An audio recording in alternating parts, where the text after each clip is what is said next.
Alright, Mr. Kansas back again on the cold start and just kind of a general overview of the truck that I bought for $5,500. Again, it's a split year 2007 new body style LMM Duramax. It had quite a few issues when I bought it. It actually would only start for about 20 or 30 seconds. And because of a plugged DPF, which I had no idea what it was at the time because I'm old school diesel, yeah, it would just create a lot of backflow and shit like that back into the engine and just kind of stall it out.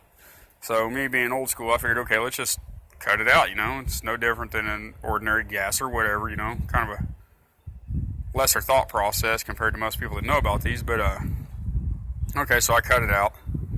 And man, did it just send it into a whirlwind of error codes. One in particular everybody probably knows about is reduced engine power code. That is just the most god-awful annoying thing out on these new vehicles. You could be going 70 mile an hour down the highway and that thing decides to kick into that reduced engine power code and you're immediately drop down to almost like 15 or 20% drivability power. And it's just ridiculous. But I kind of overcame that by using a scan tool while I'm driving this stupid thing.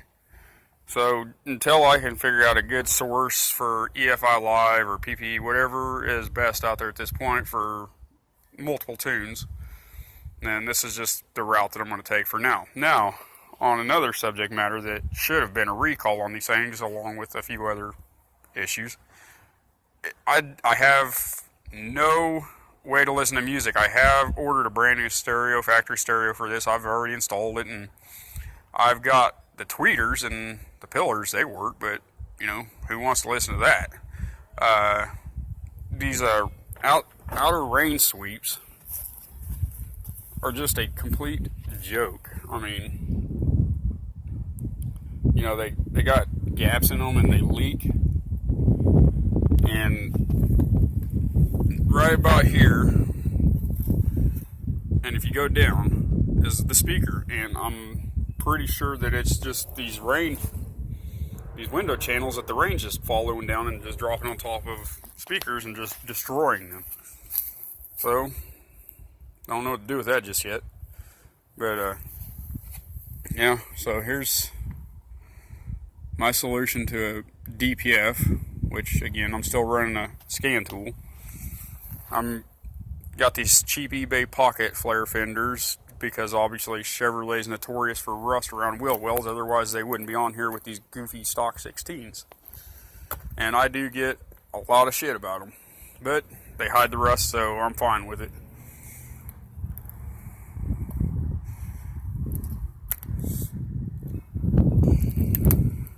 I mean, overall it's in pretty decent shape for a used roofing company truck, you know, fleet truck.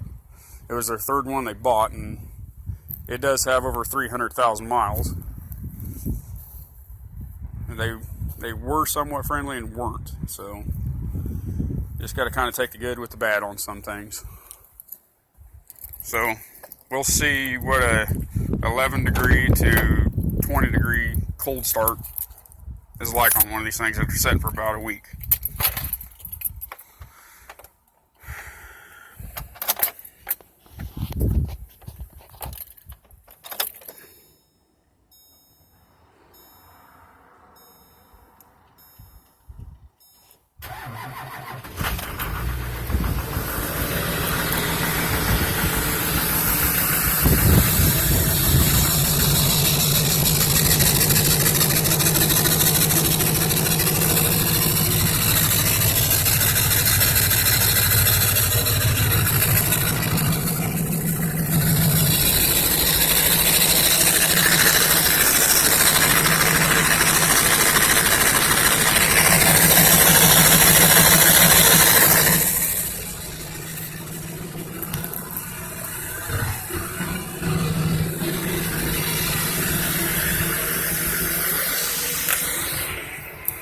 It's dirty again, you know.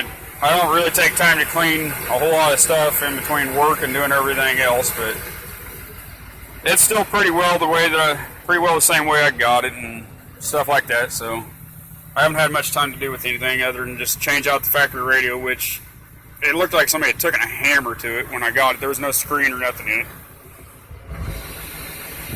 But, yeah, I've got 3 kids, so it was time to get rid of the old Dodge extended cab.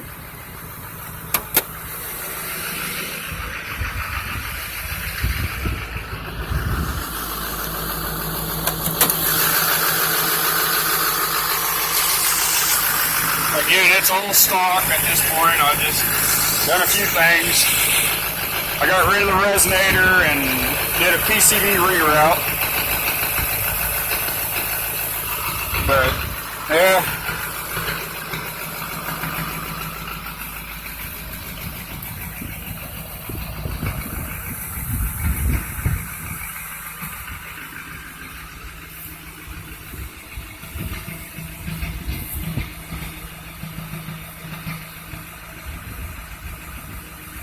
A little bit of white smoke when it starts. It usually clears up after it warms up.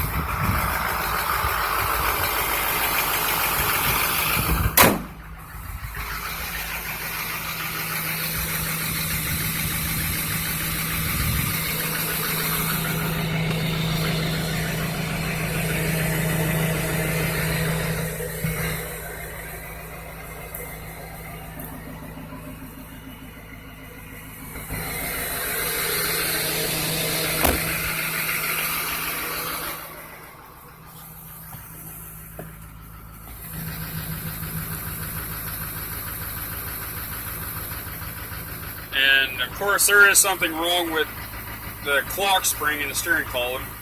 The airbag system light is constantly on, which I have no functions of all these radio controls. There's just no function to them. All I've got is my cruise control stuff that works. But yeah, I mean, it's